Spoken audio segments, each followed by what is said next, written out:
তো সাধনার ফলে এমন সাথের মানব জন্ম পেলে দুদিন বাদে সবাই চলে যাবে।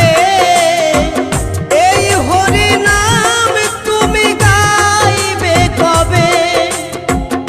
এই হরি নাম তুমি গাইবে কবে? কত সাধনার ফলে এমন সাধের মানব জন্ম পেলে